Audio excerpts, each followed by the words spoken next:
Welcome back दोस्तों। Discuss करते हैं इंपॉर्टेंट करंट अफेयर्स क्वेश्चन और उनसे जुड़े इंपॉर्टेंट फैक्ट्स को। नमस्कार, मैं हूं Abhay Singh, current affairs for exam से।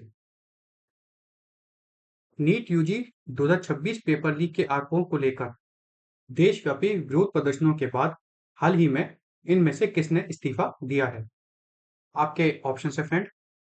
प्रहलाद जोशी, अश्विनी वैष्णव, मनसुख मांडविया या धर्मेंद्र प्रधान। तो इसका सही जवाब है दोस्तों, धर्मेंद्र प्रधान।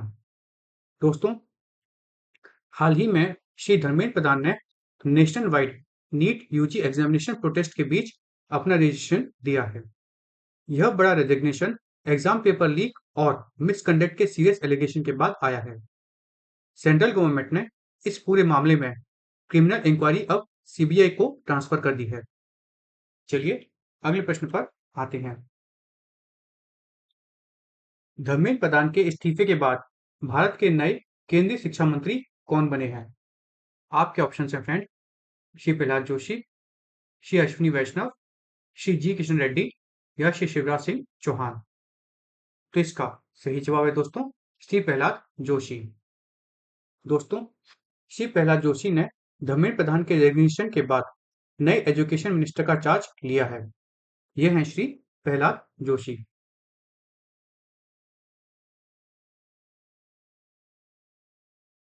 प्रेसिडेंट द्रौपदी मुर्मू ने पीएम नरेंद्र मोदी की कॉन्स्टिट्यूशनल एडवाइस पर इस अपॉइंटमेंट को अप्रूव किया है।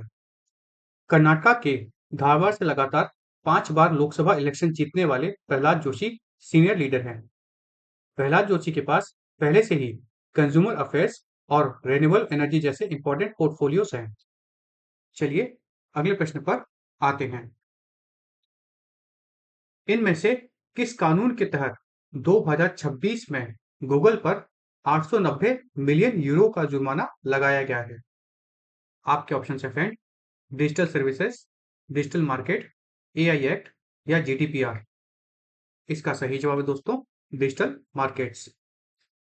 दोस्तों, यूरोपियन कमीशन ने गूगल पर 890 मिलियन यूरो की भारी भरकम पेनल्टी इंपोज की है। यह बड़ी फाइन यह जो फाइन है, यह डिजिटल मार्केट एक्ट के तहत एंटी स्टीयरिंग और सेल्फ प्रेफरेंसिंग पॉलिसी पर लगी है। मतलब गूगल अपनी ही प्लेटफॉर्म्स को खुद ब खुद प्रेफरेंस दे रहा था और कंपटीशन को हटा रहा था। इस कारण से यह फाइन लगी है। Digital market act European union में चल रहे गेटकीपर डिजिटल प्लेटफॉर्म्स को रेगुलेट करता है। चलिए अगले प्रश्न पर आते हैं। इनमें से कौन सा हेलीकॉप्टर भारतीय नौसेना की पनडुब्बी रोधी युद्ध क्षमता को मजबूत करता है? आपके ऑप्शन हैं फ्रेंड। अपाचे, चिनूक, सी हॉक या चेतक। तो इसका सही जवाब है दोस्तों, सी हॉक। दोस्तों, भारतीय नेवी ने US foreign military sales program के तहत 21 एमआच 60R सी हॉक इंडक्ट किए हैं। फ्रेंड्स, भारत ने टोटल $2.6 बिलियन में 24 मल्टी रोल हेलीकॉप्टर्स खरीदने का कॉन्ट्रैक्ट साइन किया था। लॉकहीड मार्टिन द्वारा डेवलप यह मैरिटाइम हेलीकॉप्टर्स एंटी सबमरीन और एंटी सर्फेस वारफेयर के लिए बेस्ट हैं। बाकी बची जो 3 एडवांस हेलीकॉप्टर है, क्योंकि भारत ने अभी 24 में से 21 इंडक्ट कर लिए हैं, तो जो 3 बचे हैं उनकी डिलीवरी 2026 के अंत तक आने की उम्मीद है होने की उम्मीद है। चलिए अगले प्रश्न पर आते हैं। इनमें से कौन सा पक्षी 6 दशकों के बाद फिर लौटा है? आपके ऑप्शन है friend. Grey hornbill, great hornbill, Malabar hornbill या पाइड हॉर्नबिल। तो इसका सही जवाब है दोस्तों, ग्रे हॉर्नबिल। यह है ग्रे हॉर्नबिल। दोस्तों, भारतीय ग्रीन हॉर्नबिल ने लगातार 60 साल की एब्सेंस के बाद गिर में सक्सेसफुल रिटर्न किया है। पीयर रिव्यूड जर्नल बर्ड्स में छपे साइंटिफिक स्टडी ने इनकी ब्रीडिंग वाइल्ड पॉपुलेशन को कंफर्म किया है। इस साइंटिफिक रीइंट्रोडक्शन प्रोग्राम के तहत 2 अलग-अलग फेजेस में 40 हॉर्नबिल को रिलीज किया गया था। चलिए अगले प्रश्न पर आते हैं। 2026 में 56वें इंटरनेशनल फिजिक्स ओलंपियाड की मेजबानी किस देश ने की है? आपके ऑप्शन हैं फ्रेंड। ब्राजील, कोलंबिया, पेरू या चिली। तो इसका सही जवाब है दोस्तों कोलंबिया। आप सभी को पता होगा फ्रेंड्स कि 56वां इंटरनेशनल फिजिक्स ओलंपियाड जो है वह कोलंबिया में आयोजित किया जा रहा है। भारत ने जो इंटरनेशनल फिजिक्स ओलंपियाड 2026 है उसमें 5 गोल्ड मेडल जीतकर टॉप पोजीशन हासिल की है। अच्छा, यह कोलंबिया के बुकारामांगा में आयोजित किया जा रहा है यह ओलंपियाड। भारत ने यह टॉप रैंकिंग जो है वह चाइना, रशिया और साउथ कोरिया जैसे देशों के साथ शेयर की है। साल 2018 के बाद यह दूसरा मौका है जब सभी 5 इंडियन पार्टिसिपेंट्स ने गोल्ड जीता है। चलिए अगले प्रश्न पर आते हैं। इनमें से किस घाटी में भारत का पहला पायलट जियोथर्मल प्रोजेक्ट है? आपके ऑप्शन हैं फ्रेंड, नुब्रा, जांस्कर, स्पीति या पूगा। तो इसका सही जवाब है दोस्तों पूगा।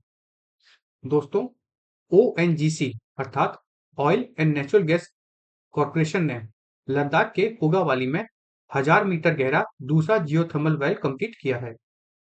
इस सफल ड्रिलिंग के बाद फाइनेंशियल ईयर 2026-27 में 1 megawatt geothermal plant pilot plant शुरू किया जाएगा। पूगा वैली के सब सरफेस स्टडी में इलेक्ट्रिसिटी जनरेशन के लिए 240 डिग्री सेल्सियस से अधिक टेम्परेचर मिला है। लद्दाख एडमिनिस्ट्रेशन ने ओएनजीसी के इस इंपॉर्टेंट जियोथर्मल प्रोजेक्ट को 5 साल का एक्सटेंशन दिया है। चलिए अगले प्रश्न पर आते हैं। इनमें से कौन सी चाय असम के मनोहरी टी स्टेट से आती है? आपके ऑप्शन हैं फ्रेंड, नीलगिरी सोना, कांगड़ा सोना, मनोहरी सोना या दार्जिलिंग सोना। इसका सही जवाब है दोस्तों मनोहरी गोल्ड, मनोहरी सोना। दोस्तों आसाम की मनोहरी टी एस्टेट टेंडर बर्ड्स ने रोजाना सिर्फ 25 ग्राम टी प्रोड्यूस करती है, सिर्फ 25 ग्राम। इस प्रीमियम स्पेशलिटी टी ने ऑक्शन में 1.15 लाख रुपए पर केजी बिककर रिकॉर्ड बनाया है। इस चाय को मई और जून के सेकेंड फ्लश सीजन के दौरान हाथ से प्लग और रोल किया जाता है और ये अपने आप में बहुत ही इंपॉर्टेंट कह सकते हैं खास वैरायटी है चाय की। चलिए अगले प्रश्न पर आते हैं। अच्छा, मेरा आपसे इस मामले में एक प्रश्न है। हाल ही में प्रधानमंत्री ने अपने फॉरेन विजिट के दौरान किसी एक स्टेट रिप्रेजेंटेटिव या फिर हेड ऑफ स्टेट को यह चाय गिफ्ट की थी। आपको कमेंट सेक्शन में बताना है कि प्रधानमंत्री ने यह चाय किसको गिफ्ट की थी। चलिए अगले प्रश्न पर आते हैं। कर्नाटक के नए 200 एकड़ के सेमीकंडक्टर पावर पार्क प्रोजेक्ट की मेजबानी कौन सा शहर करेगा? आपके ऑप्शन हैं friend, Dholera city, gift city, queen city या अमरावती। अब अगर फ्रेंड्स आप इस क्वेश्चन को ध्यान से देखें तो धोलेरा और गिफ्ट ये अपने आप से हट जाता है क्योंकि गिफ्ट कहाँ है? गुजरात में। धोलेरा भी आप जानते हैं और अमरावती भी आंध्र प्रदेश। तो इसका सही सही अगर आप क्वेश्चन को ध्यान से पढ़े कर्नाटक आ गया तो इसका सही जगह जो आंसर होना चाहिए वो क्वीन सिटी होना चाहिए। फ्रेंड्स कर्नाटक गवर्नमेंट दिसंबर 2026 तक केविन सिटी में 200 एकड़ के सेमीकंडक्टर पार्क बनाएगी। यह advanced park chip manufacturing, packaging और टेस्टिंग के पूरे इकोसिस्टम को सपोर्ट करेगा। लैम रिसर्च और अप्लाइड मटेरियल जैसे बड़े ग्लोबल प्लेयर्स इस सेमीकंडक्टर पार्क में हेवी इन्वेस्टमेंट करने का प्लान कर रहे हैं। चलिए अगले प्रश्न पर आते हैं।